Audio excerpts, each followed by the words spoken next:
नमस्कार दोस्तों, good evening, शुभ संध्या। एक बार फिर से आप सभी का हार्दिक स्वागत और हार्दिक अभिनंदन है।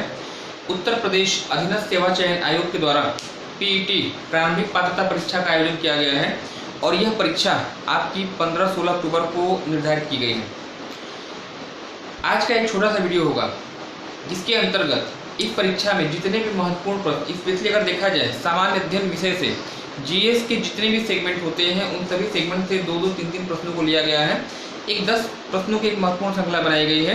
वीडियो को अंत तक देखिएगा और ये ऐसे अत्यंत संभावित प्रश्न हैं जिनकी बारंबारता विभिन्न एक दिवसीय परीक्षाओं में आने की बनी रहती है। उम्मीद है कि आप सभी लोग अच्छे से होंगे, प्रॉपर आपकी तैयारी चल रही होगी। अगर आप चैनल पर पहली बार आए हैं, चैनल सब्सक्राइब करके बेल आइकन को प्रेस कर दीजिएगा क्योंकि ऐसे ही हेल्पफुल कंटेंट मैं आपको प्रोवाइड करता रहता हूँ। आइए शुभारंभ करते हैं। आज का जो पहला वीडियो आपका है, पहला प्रश्न है, पूछा गया है यहाँ पे झारखंड दिवस किस तिथि को मनाया जाता है प्रत्येक वर्ष। जाहिर सी बात है, किसी भी राज्य का जो दिवस है उसी दिन मनाया जाएगा जिस दिन उसकी स्थापना हुई होगी या भारतीय गणतंत्र में वह राज्य आपका शामिल हुआ होगा। झारखंड दिवस किस तिथि को मनाया जाता है तो याद रखिएगा, प्रत्येक वर्ष 15 नवंबर, ठीक है ना, 15 नवंबर को प्रत्येक वर्ष जो है झारखंड दिवस के रूप में मनाया जाता है। और अगर आपको याद हो तो मैंने आपको बताया था कि वर्ष 2000 में 3 नए राज्यों को भारत में शामिल किया गया था, है ना। और 3 राज्य कौन कौन से थे? एक आपका छत्तीसगढ़ था, एक आपका उत्तराखंड था और एक आपका झारखंड था। छत्तीसगढ़ की स्थापना 1 नवंबर सन 2000 को मध्य प्रदेश से अलग करके की गई थी। 9 नवंबर सन 2000 को उत्तर प्रदेश के 13 पर्वतीय जिलों को अलग किया गया और उत्तरांचल राज्य का गठन किया गया था। और साथ ही साथ 15 नवंबर सन 2000 को बिहार राज्य को काटकर झारखंड राज्य का निर्माण किया गया था। तो प्रश्न के अनुसार झारखंड दिवस कब मनाया जाता है बताइएगा। 15 नवंबर को उत्तराखंड दिवस पूछा जाए 9 नवंबर बताइएगा, और छत्तीसगढ़ दिवस अगर आपसे पूछा जाता है तो आप बताइएगा 1 नवंबर। कमेंट सेक्शन में कमेंट करके मुझे बताइएगा कि छत्तीसगढ़ की राजधानी क्या है। छत्तीसगढ़ की राजधानी क्या है, कमेंट करके मुझे आप बताएंगे। छत्तीसगढ़ भारत का 26वां राज्य बना था, उत्तराखंड आपका 27वां राज्य बना, झारखंड 28वां राज्य बना था और 2 जून सन 2014 को आंध्र प्रदेश के 21 पठारी जिलों को अलग करके एक नया राज्य बनाया गया तेलंगाना, और यह बना था भारत का 29वां राज्य, है ना। ये सब चीज़ें नोट करने लायक है। काफ़ी पेन लेके बैठिएगा, जितनी चीज़ें मैंने एडिशनल बताई हैं उसको आप क्या करिएगा, नोट करिएगा, उसका रिवीजन करिएगा। नेक्स्ट अगला प्रश्न जो आपसे पूछा गया है, किस कोशिकांग को आप आत्महत्या थैली या आत्मघाती थैली के रूप में जानते हैं या सुसाइड बैग के नाम से जानते हैं। एक इंपॉर्टेंट क्वेश्चन होगा, स्पेशली अगर साइंस से क्वेश्चन बनता है तो ये क्वेश्चन कई बार पूछा गया है ना। सुसाइड बैग किसे कहा जाता है, किस कोशिकांग को, तो बताइएगा लाइसोसोम्स को जो है सुसाइड बैग के रूप में जाना जाता है, आत्महत्या की थैली के रूप में जाना जाता है। रिपीटेड क्वेश्चन है, आपसे गलत नहीं होना चाहिए। नेक्स्ट अगला प्रश्न आपसे पूछा गया है, कोशिका की खोज किसके द्वारा की गई थी। 2 वैज्ञानिकों में आप हमेशा कंफ्यूज रहते हैं, कोशिका की खोज और केंद्रक की खोज, है ना। दोनों में रॉबर्ट शब्द क्या है, कॉमन है। रॉबर्ट हुक, अगर पूछा जाए कि कोशिका की खोज किसने की थी, कोशिका की खोज की गई थी रॉबर्ट हुक के द्वारा। और अगर पूछा जाए कि केंद्रक की खोज किसने की थी तो रॉबर्ट ब्राउन के द्वारा केंद्रक की खोज की गई थी। रॉबर्ट का शब्द कॉमन होने की वजह से प्रॉब्लम आपको होती है, इसको आपको ध्यान देना होगा। नेक्स्ट अगला प्रश्न जो आपसे पूछा गया है, बेरी रोग, एक रोग का नाम यहाँ पे दिया गया है। बेरी एक इंपॉर्टेंट रोग है और इम्पॉर्टेंट क्वेश्चन भी है। विटामिन से, प्रोटीन से, कार्बोहाइड्रेट से, वसा से, है ना, इन सब से प्रश्न आपके बनते हैं। बेरी रोग किस विटामिन की कमी से होता है, विटामिन बी, है ना। विटामिन बी की कमी से ये आपका रोग होता है। और बी का जो रासायनिक नाम है थाइमिन के नाम से इसको जाना जाता है। यह भी आपको ध्यान देने वाली चीज होगी। साइकोबाल्मिन जो है वह किस विटामिन का नाम है, आप कमेंट सेक्शन में कमेंट करके मुझे आप बताएंगे। नेक्स्ट अगला क्वेश्चन आपसे पूछा गया, इतिहास से लिया गया क्वेश्चन है, एक महत्वपूर्ण क्वेश्चन। इतिहास, सिंधुकालीन सभ्यता का एक स्थल है, सिंधुकालीन सभ्यता का एक स्थान है हड़प्पा, और हड़प्पा पूछा गया है वह किस नदी के किनारे पर स्थित है ना। हड़प्पा किस नदी के तट पर स्थित है इतिहास से, प्राचीन भारत से लिया गया है क्वेश्चन। सिंधुकालीन सभ्यता का एक महत्वपूर्ण स्थान है हड़प्पा, किस नदी के तट पर लिया गया है, आपको बताना होगा। पाकिस्तान में इसकी लोकेशन है और एक नदी याद रखिएगा, रावी, है ना। हड़प्पा शहर पाकिस्तान में स्थित है, रावी नदी के तट पर। रावी नदी को प्राचीन या कहीं वैदिक कालीन साहित्य में आप पुरुषिणी के नाम से पुकारते थे। और कमेंट सेक्शन में आप मुझे कमेंट करके बताएंगे कि रावी नदी के किनारे पाकिस्तान का कौन सा शहर स्थित है, ये बात आप मुझे कमेंट करिएगा, है ना। नेक्स्ट अगला प्रश्न जो आपसे पूछा गया है, स्वस्तिक चिन्ह। स्वस्तिक चिन्ह किस सभ्यता की देन है, एक इंपॉर्टेंट क्वेश्चन होगा।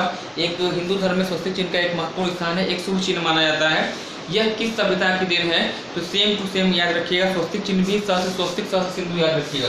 स्वस्तिक चिन्ह भी जो है सिंधुकालीन सभ्यता, सिंधुकालीन सभ्यता कहिए या हड़प्पा कालीन सभ्यता कह दीजिएगा, है ना।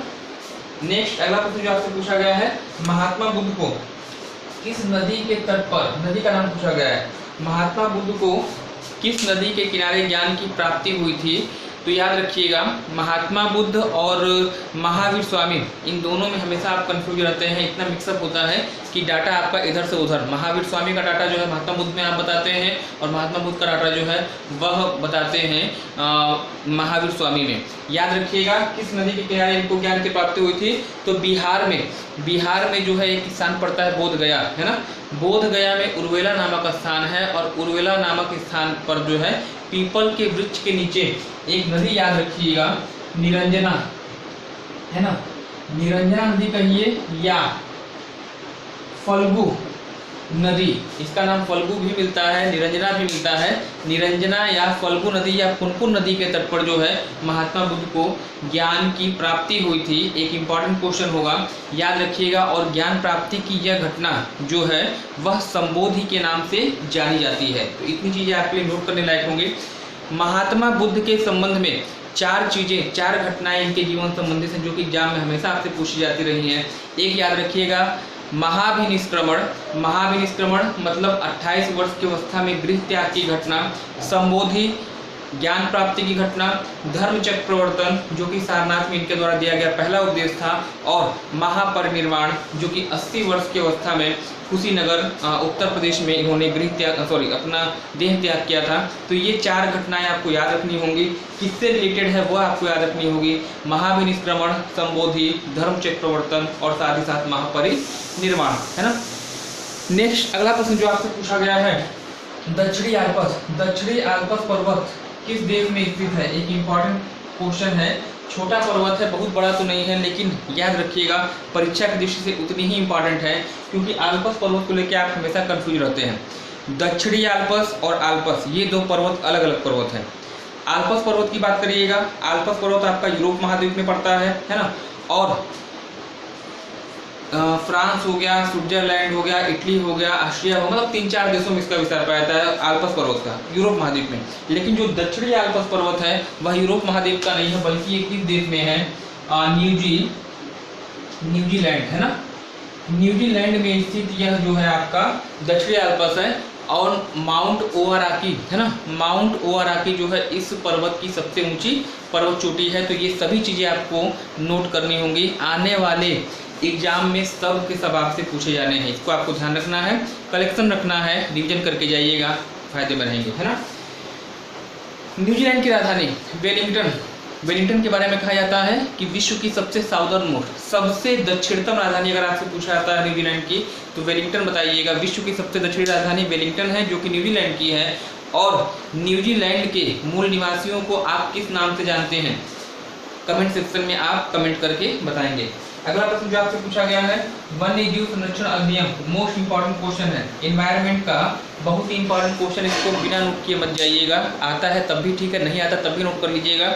वन्य जीव संरक्षण अधिनियम किस वर्ष पारित किया गया था, वर्ष आपसे पूछा गया है 1972, 1972 ईस्वी में यह आपका नियम आपका पारित किया गया था, इसको आपको ध्यान देना होगा।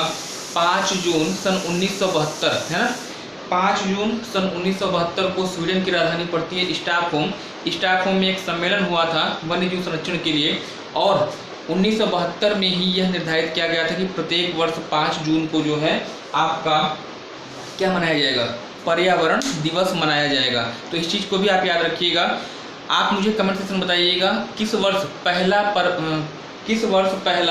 पर्यावरण दिवस मनाया गया था, आप मुझे कमेंट करके बताएंगे, है ना। पहला पर्यावरण दिवस 5 जून को कब मनाया गया था, किस वर्ष मनाया गया था, आप कमेंट सेक्शन में कमेंट करिएगा।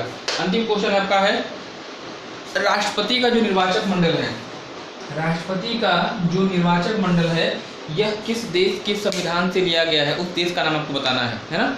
राष्ट्रपति के निर्वाचक मंडल की व्यवस्था किस देश के संविधान से ली गई है। देखिए, एक यूरोपीय देश है आयरलैंड। आयरलैंड से 3 चीज़ें याद रखिएगा, 3 मुख्य चीज़ें हैं जो कि एग्जाम में आपसे पूछी जाती हैं। आयरलैंड एक यूरोपीय देश है, इसकी राजधानी डबलिन है। यहाँ से 3 चीज़ें इंपॉर्टेंट होंगी सोर्सेज के रूप में। पहली चीज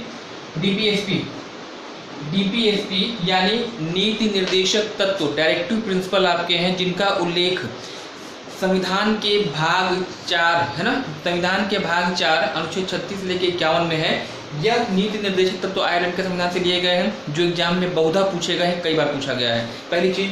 दूसरी चीज, राष्ट्रपति का जो निर्वाचक मंडल है ना, राष्ट्रपति का जो निर्वाचक मंडल है वह जो है वो यहीं से लिया गया है, इसी आयरलैंड के संविधान से लिया गया है। और एक चीज आपको और ध्यान रखना होगा, जो कि राज्यसभा में आपने पढ़ा है, राज्यसभा में भारत के राष्ट्रपति के द्वारा 12 विशिष्ट व्यक्तियों का चयन किया जाता है, कहिए चयन नहीं मनोनयन किया जाता है। और यह व्यवस्था भी जो है यहीं से आयरलैंड के संविधान से ली गई है ना। तो राष्ट्रपति का निर्वाचक मंडल हो गया, राष्ट्रपति के द्वारा राज्यसभा में 12 व्यक्तियों का जो मनोनयन होता है वह व्यवस्था, और डीपीएसपी यानी राज्य के नीति निर्देशक तत्व, ये तीनों ही चीज़ें आपके आयरलैंड के संविधान से ली गई हैं। इस प्रकार जो है ये इसका जो है उत्तर आपका क्या हो जाएगा, आयरलैंड हो जाएगा। कमेंट सेक्शन में कमेंट करके आप मुझे बताइएगा कि जो राष्ट्रपति की आपातकालीन शक्तियाँ हैं, इमरजेंसी पावर है, आपातकालीन शक्तियाँ हैं, जिनका उल्लेख अनुच्छेद 352, 356 और 360 यानी राष्ट्रीय आपात, राज्य आपात यानी राष्ट्रपति शासन और वित्तीय आपात के रूप में है, यह व्यवस्था किस देश के संविधान से ली गई है, कमेंट सेक्शन में आप मुझे कमेंट करके बता सकते हैं। उम्मीद है कि यह वीडियो आपको पसंद आया होगा। धन्यवाद, हैव ए नाइस डे। ऐसे ही वीडियो आपको मिलते रहेंगे। चैनल सब्सक्राइब करके बेल आइकन को प्रेस कर दीजिएगा। ओके।